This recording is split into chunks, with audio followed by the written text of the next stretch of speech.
2004 on a 54 Mercedes CL500. Particularly nice car, this one. Nice low mileage. I believe quite a large history file, which we'll detail in the description if you check that out. This one you'll notice is sitting lovely. It has been converted to quite expensive coilover suspension. Obviously normally they're on the ABC air ride system. That kit is in the boot, so if you want to put it back, it's there. Relatively common conversion to put them onto coilovers. Normally you find them on very cheap coilovers, very crashy and drives like a modified car. We actually drove this one back. We picked the car up and drove it back, quite local, sort of 20 miles away. I have to say I'm very impressed with how it drives. Not stotty, not bouncy, very, very good. Lovely implanted on the motorway, things like that, but it's not rattling your teeth out. It hasn't ruined that lovely Mercedes ride. We're going to start by having a good look at the bodywork, then we'll move on to the interior, and then we'll go for a cold engine startup. It's about -2 in here today, so it is a proper cold engine startup as well. If we look down this driver's side, you can see it's lovely and straight all the way down there. There's no ripples or dents. It's not full of waviness or fill or anything like that. Lovely and clean on the driver's front wing.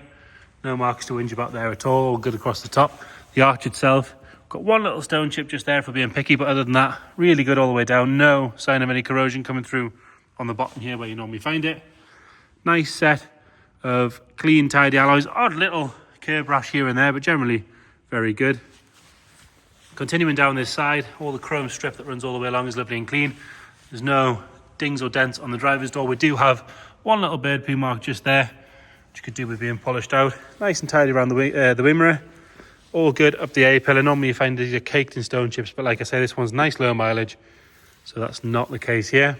No delamination on the windscreen or on the glass on this side. Normally what happens is, with it being double glazed, you'll see when you open it, it's double glazed windows. They normally get a load of moisture in them and look awful, whereas these ones are good. Up onto the roof, we've got two little stone chips that have caused tiny spiders in the paint. If we're being really picky, the roof could do with a good polish. There's the odd bird poo mark here and there. We have given it a clean, but we haven't polished. I do think a good polish would cut a lot of that out. No corrosion coming through around this side of the sunroof, which is quite common. Normally we will check the other side when we get there. I don't think there's any on there from here, but we'll check when we get round. So that one lovely and tidy there. Coming down on the rear quarter, and again nice and tidy. Normally you get a load of corrosion coming through in big bubbles here. There is one tiny little bleb in the paint just at the bottom there, but the rest of it is lovely and sharp all the way around. We've got one small stone chip just there. Another good wheel and tyre. And then we're going to have another look back down that side from here. That's all good. Round onto the rear, and again the top of the boot lid's the same as the roof. There's a couple of bird poo marks here and there that just want a good cut and polish to get rid of them. Both corners are neat and tidy. Tail lights are nice and bright. The exhaust sit nice and level. No real marks where things have been dragged inside the boot or anything like that. And again, that big window, normally you get some delamination in these rear corners, but this one, as you can see, is lovely and clear. And actually, one of the things I think that's best about this is a nice black car, light interior, mushroom interior, no window tints, clear glass. Makes it look so fresh, I think. Round on the passenger side, looking down this side, lovely and straight all the way down there. Again, not full of ripples or dents. Rear arch, neat and tidy. There's another little tiny bleb just there, same as on the other side, but other than that, all good. Another good wheel and tyre. Nice and neat on that rear quarter. And then up onto the roof again. Like I say, good polish will make a massive difference. It's just a bit dry, a bit swirly, but more importantly, there's no corrosion coming through on the sunroof or on this edge of the windscreen. Down the A-pillar, the same, no sign of any stone chips or anything there. Glass on this side, again, is good. Going down that side, nice and neat. A little bit of trap moisture in the indicator, which again is quite common on these. Generally not too bad. All good coming down that front wing. Got one, actually that's dirt, ignore that.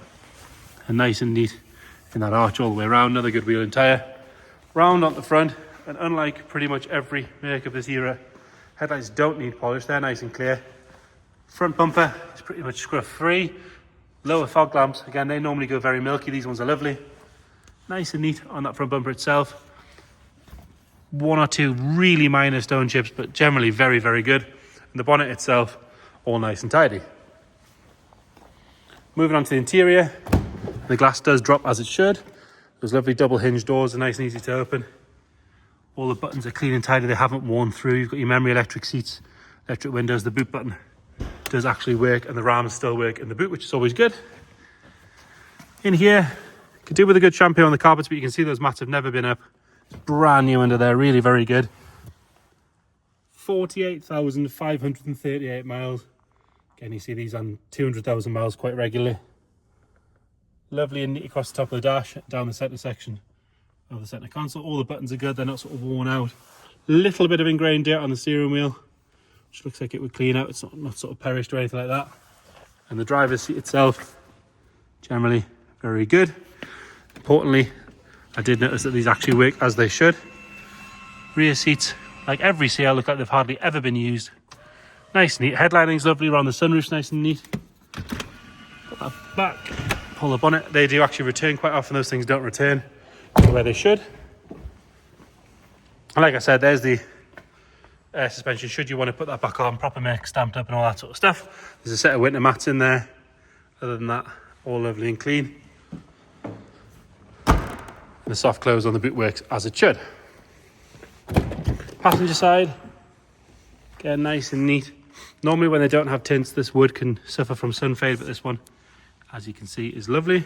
Door shuts are good. Passenger seat, really very, very good condition, nice and neat.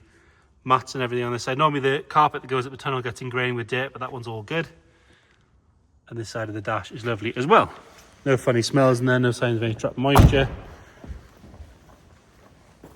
Don't really know what better car you can get for this sort of money, to be fair. It's £100,000 car for 5% of its list price. Right, under here, 5 litre V8. Lovely and neat and tidy in there. Inner wings, everything are good. You can see the top of the struts for that suspension. It does have adjustable dampers, soft and hard. To me, don't touch it. Whatever they've done, they've got it set up beautifully. The history file is huge, so there will be receipts and things in there. We will detail everything we've got in there for the description. But just check that out. We'll get it fired up.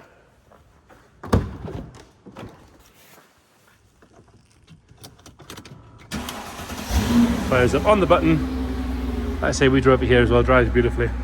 Nothing nasty coming out the back. You will notice it's coming up with an ABC light on there. You can't just clear that off.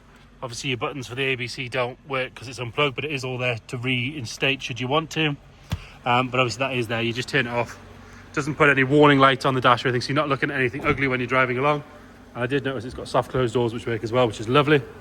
So there you have it. 2004 and a 54 CL500. Any more questions, please get in touch. Thank you.